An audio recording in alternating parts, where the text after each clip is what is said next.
Esse que o agasalhou já era de idade e andava por galanteria, cheio de penas pegadas pelo corpo, que parecia seteado como São Sebastião. Outros traziam carapuças de penas amarelas, e outros de vermelhas, e outros de verdes. E uma daquelas moças era toda tingida de baixo a cima, daquela tintura, e certo era tão bem feita e tão redonda, e sua vergonha tão graciosa, que há muitas mulheres de nossa terra, vendo-lhes tais feições, envergonhara, por não terem as suas como ela. Nenhum deles era fanado, mas todos assim como nós, e com isto nos tornamos, e eles foram-se. À tarde saiu o capitão Moore em seu batel com todos nós, outros capitães das naus em seus batéis, afogar pela baia, perto da praia.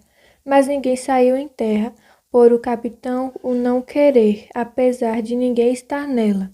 Apenas saiu, ele com todos nós, em um ilhéu grande que está na baia, o qual, a quando baixa mar, fica muito vazio. Contudo, está de todas as partes cercado de água, de sorte que ninguém lá pode ir, a não ser de barco ou a nado.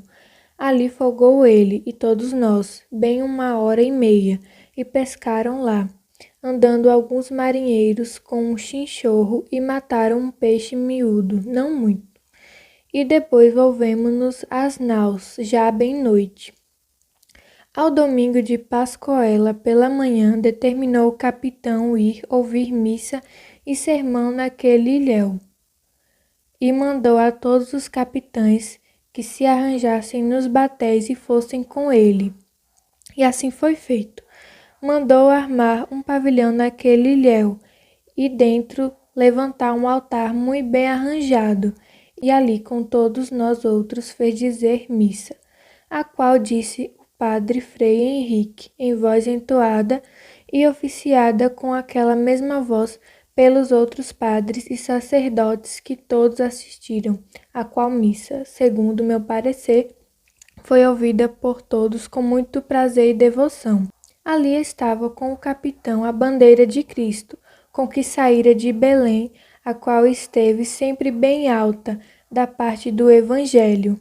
Acabada a missa, desvestiu-se o padre e subiu a uma cadeira alta, e nós todos lançados por essa areia, e pregou uma solene e proveitosa pregação da história evangélica, e no fim tratou da nossa vida e do achamento desta terra, referindo-se à cruz, sob cuja obediência viemos, que veio muito a propósito e fez muita devoção. Enquanto assistimos à missa e ao sermão, estaria na praia outra tanta gente, pouco mais ou menos como a de ontem, com seus arcos e setas, e andava folgando, e olhando-nos sentaram. E depois de acabada a missa, quando nós sentados atendíamos à pregação, levantaram-se muitos deles e tangeram corno ou buzina e começaram a saltar e dançar um pedaço. E alguns deles se metiam em almadias, 2 ou 3 que lá tinham, as quais não são feitas como as que eu vi, apenas são 3 traves atadas juntas, e ali se metiam 4 ou 5, ou esses que queriam, não se afastando quase nada da terra, só até onde podiam tomar pé. Acabada a pregação, encaminhou-se o capitão com todos nós para os batéis com nossa bandeira alta.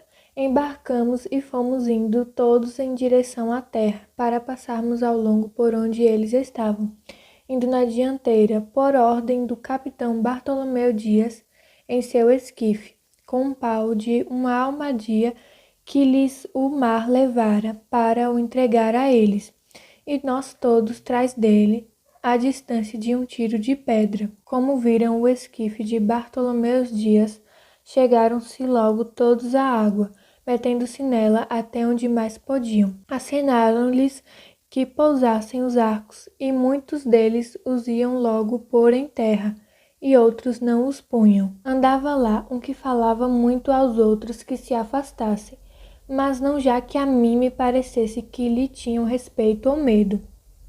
Este que os assim andava afastando trazia seu arco e setas.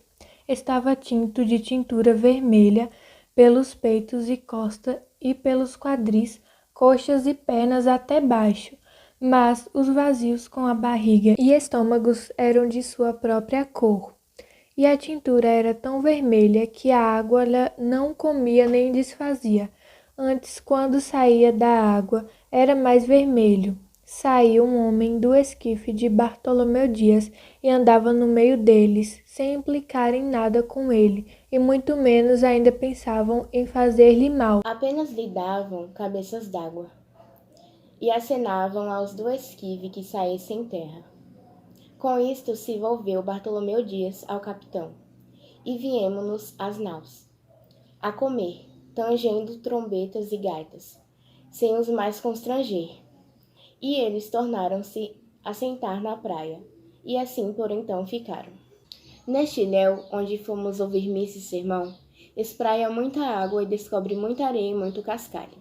Enquanto lá estávamos, foram alguns buscar marisco e não acharam, mas acharam alguns camarões grossos e curtos, entre os quais vinha um muito grande e muito grosso, que em nenhum tempo o vi tamanho. Também acharam cascas de berbigões e de amêijoas, mas não toparam com nenhuma peça inteira. E depois de termos comido, vieram logo todos os capitães a esta nau, por ordem do capitão Mor, com os quais ele se aportou, e eu na companhia. E perguntou a todos se nos parecia bem mandar a nova do achamento desta terra a Vossa Alteza, pelo navio dos mantimentos, para melhor mandar descobrir e saber dela mais do que nós podíamos saber, por irmos da nossa viagem. E entre muitas falas que sobre o caso se fizeram foi dito, por todos ou a maior parte, que seria muito bem. E nisto concordaram, e logo que a resolução foi tomada, perguntam mais se seria bem tomar aqui por força um par destes homens para mandar a Vossa Alteza, deixando aqui em lugar deles outros 2 destes decretados. E concordaram em que não era necessário tomar por força homens, porque costume era do que assim a força levavam para alguma parte dizerem que há de tudo quantos lhe perguntam. E que melhor e muito melhor informação da terra dariam 2 homens desses degredados que aqui deixássemos do que eles dariam se os levassem por ser gente que ninguém entende.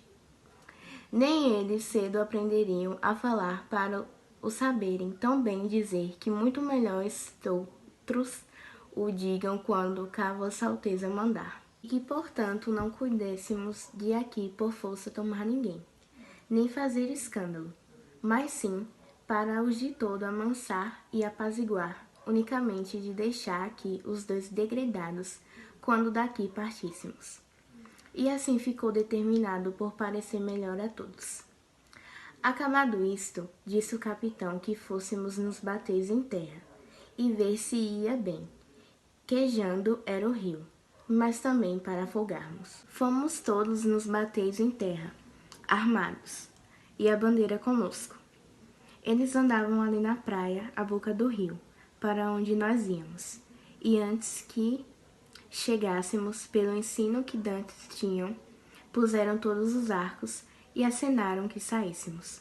Mas, tanto que os batéis puseram as proas em terra, passaram-se logo todos além do rio, o qual não é mais ancho que um jogo de mancal. E tanto que desembarcamos, alguns dos nossos passaram logo o rio, e meteram-se entre eles. E alguns aguardavam e outros se afastavam. Contudo, a coisa era de maneira que todos andavam misturados.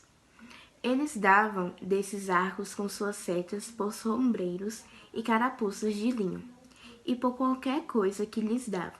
Passaram além tantos dos nossos e andaram assim misturado com eles, que eles se esquivavam e afastavam-se, e iam alguns para cima onde outros estavam. E então o capitão fez que o tomassem ao colo 2 homens e passou o rio, e fez tornar a todos. A gente que ali estava não seria mais que aquela do costume. Mas logo que o capitão chamou todos para trás, alguns se chegaram a ele, não por o reconhecerem por senhor, mas porque a gente nossa já passava para aquém do rio, Ali falavam e traziam muitos arcos e continhas, daquelas de agitas, e resgatavam-nas por qualquer coisa, de tal maneira que os nossos levavam dali para as naus muitos arcos e setas e contas. E então tornou-se o capitão para aquém do rio, e logo acudiram muitos à beira dele. Ali veríveis galantes, pintados de preto e vermelho, e que quartejados, assim pelos corpos como pelas pernas, que, certo assim, pareciam bem. Também andavam entre eles 4 ou 5 mulheres, novas que assim nuas não pareciam mal. Entre elas andava uma, com uma coxa, do joelho até o quadril e a nádega, toda tingida daquela tintura preta, e todo o resto da sua cor natural. Outra trazia ambos os joelhos com as curvas assim tintas, e também os colos dos pés, e suas vergonhas tão nuas, e com tanta inocência assim descobertas, que não havia nisso desvergonha nenhuma. Também andava lá outra mulher, nova, com um menino ou menina, atacado com um pano aos peitos, de modo que não se lhe viam senão as perninhas. Mas nas pernas da mãe e no resto não havia pano algum. Em seguida, o capitão foi subindo ao longo do rio, que corre rente à praia, e ali esperou por um velho que trazia na mão uma pá de almadia. Falou. Enquanto o capitão estava com ele, na presença de todos nós, mas ninguém o entendia, nem ele a nós.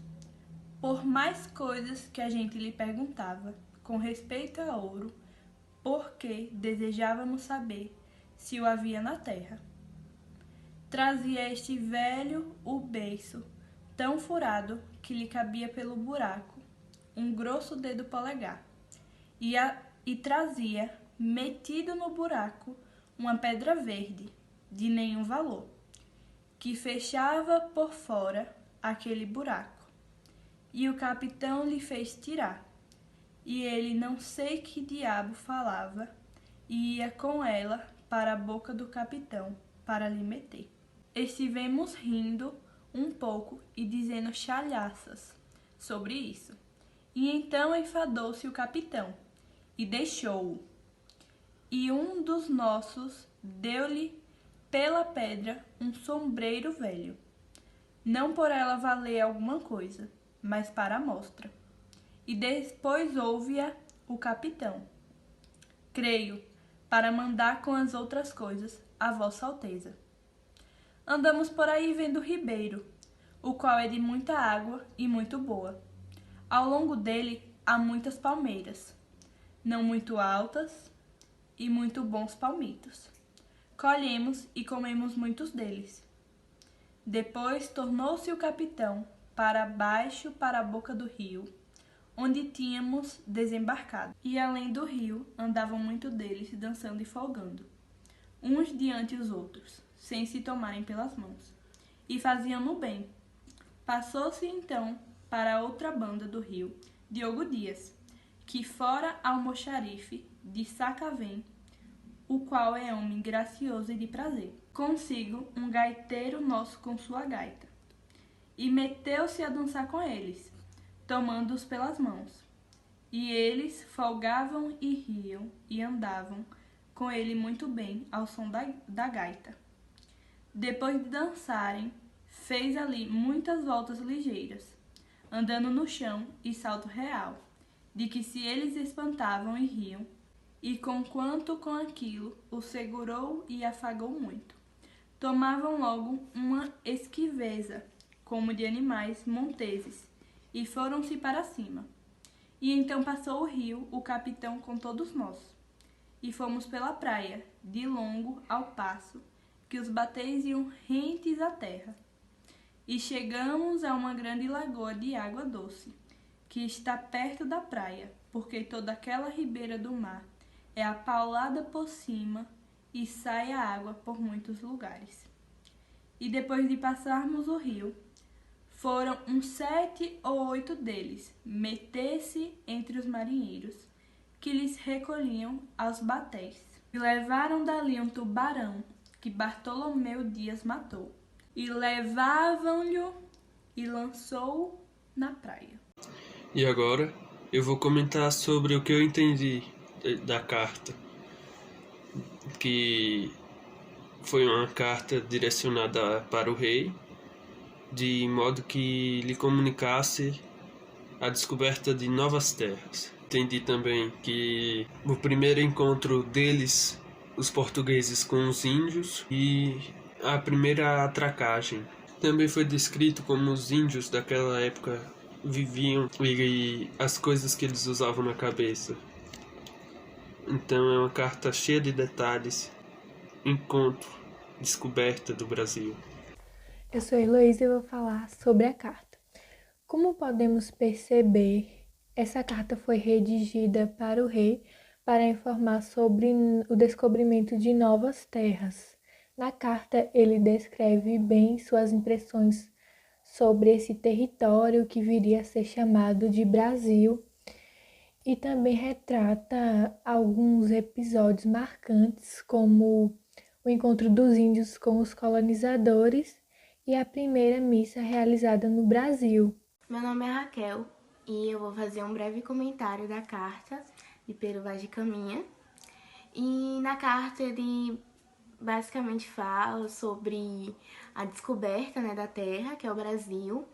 Ele comenta também sobre a viagem e o encontro com os nativos, e também ele fala muito sobre a descrição dessa terra.